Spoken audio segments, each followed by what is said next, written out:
आज हम लोग बात करेंगे पेगासस स्पाईवेयर के बारे में। तो पेगासस स्पाईवेयर को जानने से पहले हम लोग उस कंपनी के बारे में जानते हैं जिस कंपनी ने इस पेगासस स्पाईवेयर को बनाया है।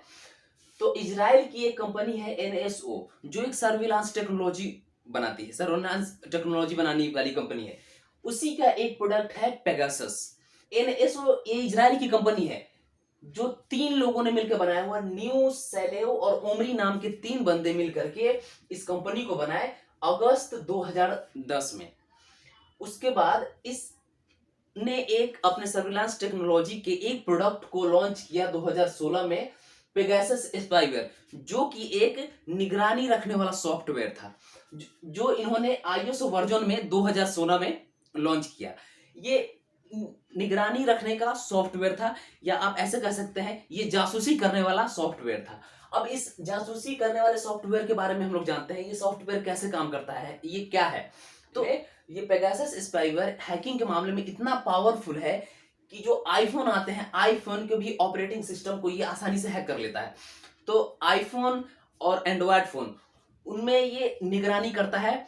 जैसे कि पेगासस के जो ऑपरेटर होते हैं वो एक लिंक भेजते हैं किसी के भी मोबाइल पे, किसी के भी स्मार्टफोन पे एक अपना लिंक भेजते हैं। उस लिंक पे जैसे ही आप क्लिक करोगे, एक कोड इंस्टॉल होगा, निगरानी रखने वाला एक कोड इंस्टॉल होगा आपके फोन में, और आपके फोन की निगरानी शुरू हो जाएगी, आपके फोन की स्पाई शुरू हो जाएगी। तो ये पेगासस स्पाईवेयर से आपके फोन की क्या क्या निगरानी की जा सकती है। तो निगरानी में आप आपके फोन के गैलरीज के फोटो चेक कर सकता है, आपके मैसेज को पढ़ सकता है, आपके मेल्स को पढ़ सकता है, आपके मैसेज का रिप्लाई दे सकता है, आपके मेल्स का रिप्लाई दे सकता है, आपके माइक्रोफोन को ऑन कर सकता है, आपके कैमरा को ऑन कर सकता है, आपके रिकॉर्डिंग्स ऑन कर सकता है।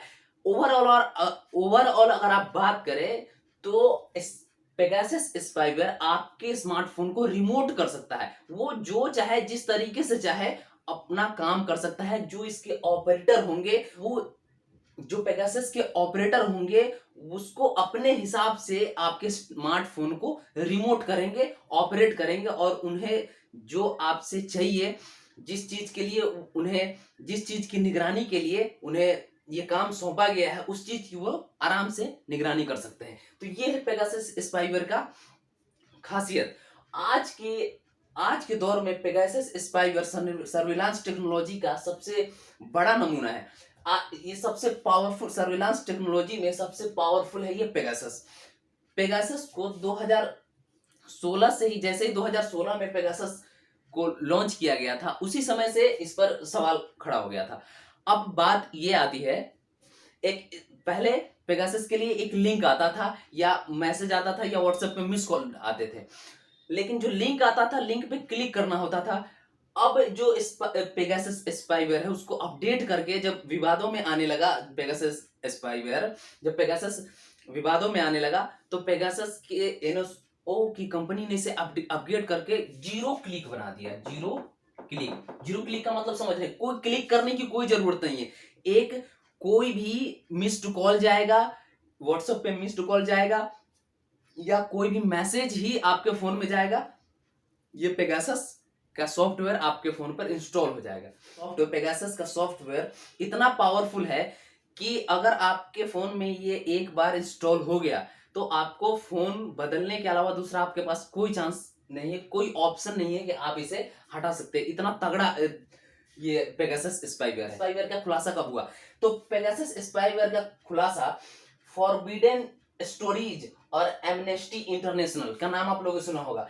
ये फॉरबिडन स्टोरीज फ्रांस की राजधानी पेरिस का एक न्यूज ऑर्गेनाइजेशन है।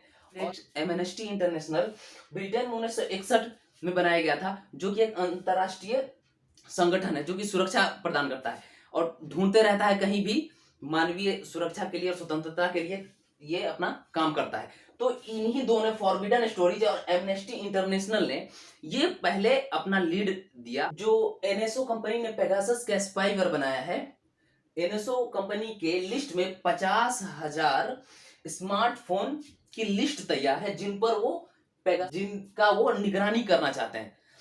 जब इनके बारे में पता चला, तो फॉरबिडन स्टोरीज ने द गार्जियन और वाशिंगटन पोस्ट के अलावा 17 और न्यूज ऑर्गेनाइजेशन को इसके बारे में बताया। अब आप जानते हैं गार्जियन, द गार्जियन और वाशिंगटन पोस्ट हैं, इनके जो भी पोस्ट आते हैं वो हद तक सही होते हैं।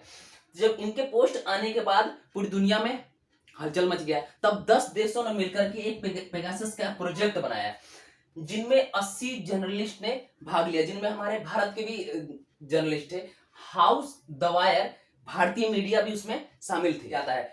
फ्रांस, इंडिया, इजराइल और जर्मनी और भी कई देश हैं जिनके जर्नलिस्ट इनमें शामिल थे। भारत का हाउस द वायर एक भारतीय मीडिया थी, वो भी उनमें शामिल थे।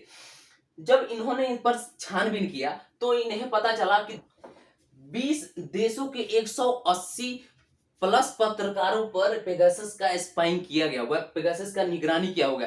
अब आप इससे सोचिए, जो लोग इस प्रोजेक्ट में भाग लिए थे, जो जर्नलिस्ट इस प्रोजेक्ट में भाग लिए थे, पेगासस के प्रोजेक्ट में भाग लिए थे, उनको जब ये पता चला कि जिस चीज के बारे में हम लोग ढूंढने आए हैं तो उन्हीं पर इसकी निगरानी की गई थी। ये गए उनको उनके बारे में छानबीन करने, तब इन्हें ये पता चला कि जिनके बारे में हम छानबीन करने आए थे वो तो खुद में हमारा छानबीन कर रहा है। जिनमें हमारा हाउस द वायर एक भारतीय मीडिया थी, उन्होंने भारत के बारे में बताया कि भारत के 300 स्मार्टफोन पेगासस के लिस्ट में थे, जिनमें 38 पत्रकार थे, 3 विपक्ष के नेता थे, 2 मंत्री थे, 1 जज और एनजीओ, वकील, वैज्ञानिक और भी कारोबारी और भी कुछ लोग थे।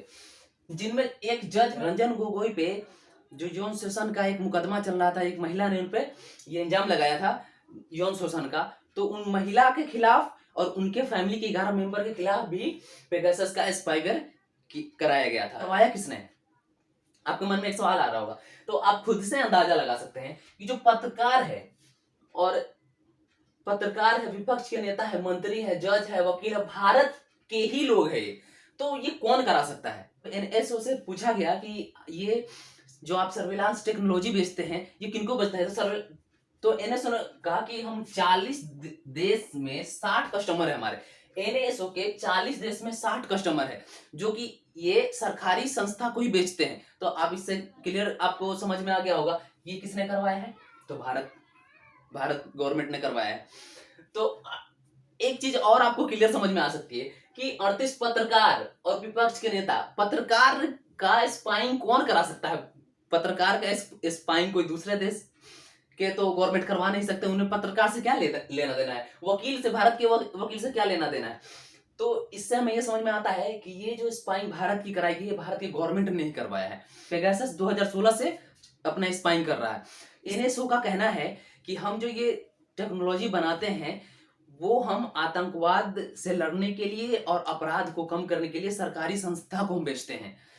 तो इनसे ये क्लियर होता है कि स्पाइंग तो हुई है, इससे भारत को फायदा भी हुआ। भारत पाकिस्तान के प्रधानमंत्री इमरान खान के भी स्मार्टफोन की स्पाइंग कराई गई, जिससे भारत को काफी फायदा भी हुआ। 2016 के बाद कई सारे ऐसे स्ट्राइक्स हुए जिनमें भारत को फायदा हुआ, तो इससे कहीं ना कहीं फायदा भी हुआ है। लेकिन अब ये इसको देखकर आप कह सकते हैं कि पत्रकार का, विपक्ष का नेता, मंत्री, वकील, इनका क्यों कराया गया स्पाइंग? आने के लिए, किसी की भी निगरानी करने के लिए, जासूसी करने का एक रूल होता है। जैसे मान लीजिए कि सीबीआई हुआ और रॉ हुआ, ये भी तो निगरानी करते हैं, लेकिन ये एक वैलिड तरीके से करते हैं, ये एक रूल्स के थ्रू करते हैं। तो रूल्स के थ्रू अगर किसी की निगरानी कराई जाती है तो इनमें कोई दिक्कत नहीं है। अगर रूल्स को अगर पर्सनल दुश्मनी निकालने के लिए आप निगरानी नहीं करा सकते हैं। अब हम लोग बात करेंगे क्या पेगासस स्पाईवेयर से आम लोगों को डरने की जरूरत है?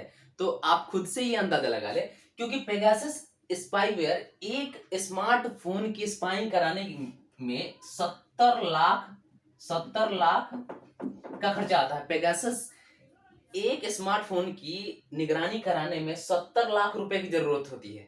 अब आप ऐसा बंदा है जो 70 लाख दे करके हमारी या आपकी निगरानी कराने की कोशिश करे, वो तो बेवकूफ ही होगा। यहाँ निगरानी कराने से क्या मिलेगा क्या? तो ये आम लोगों के लिए नहीं है।